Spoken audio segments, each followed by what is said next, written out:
My name is Parker Nierenstein, and this is my 2001 BMW M5.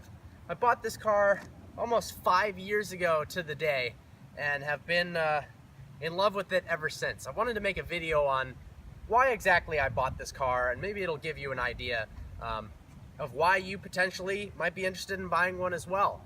So back then, I was looking for a car that looked really cool, was fun to drive, was fast, and most importantly, had a manual transmission. My favorite car at the time, apart from the Gallardo, was the E92 BMW M3. I wanted one of those in a stick really bad, but to be honest, at the time, they were too much money. So naturally, I moved my search on to the E46 M3. Those were a lot cheaper, still a great looking car, in my opinion, maybe better looking, and an absolute blast to drive. The problem was, at the time in California, all of them for sale were convertibles with the small 18-inch rims and SMG. It was almost impossible to find a clean condition M3 with a manual and a coupe. So I moved my search on to the E39 M5.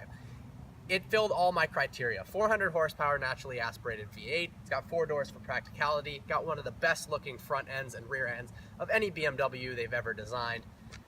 And I took about 6 months searching on Craigslist, Auto Trader, Car Gurus, eBay. I found one in Le Mans Blue that almost pulled the trigger on but got a pre-purchase inspection, which is something you have to do. Found out that the car was too good to be true. It was for sale for $12,000, but it turns out there was about $10,000 of problems that had to be dealt with right away to make it a drivable vehicle. So moved on, found this car, just over 100,000 miles, ended up paying $17,000, which for a car of this caliber, I honestly think is an absolute steal. I've got 131,500 miles on it right now and have had a hell of a time driving it since then. I wanted to get the 2001 because it's got some updates. It's got updated headlights and taillights. It's got a new navigation screen and a better looking steering wheel versus the 2000. It also doesn't suffer, apparently, from as much oil consumption issues as the 2000 models do.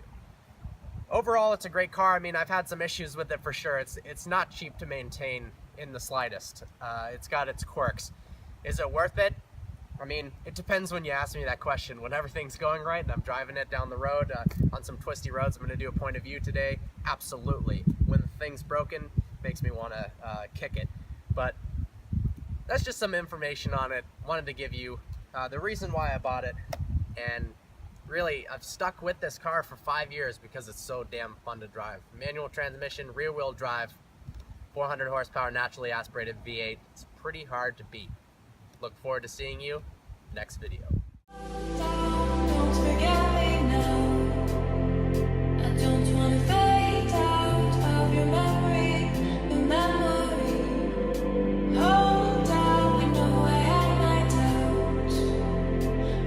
To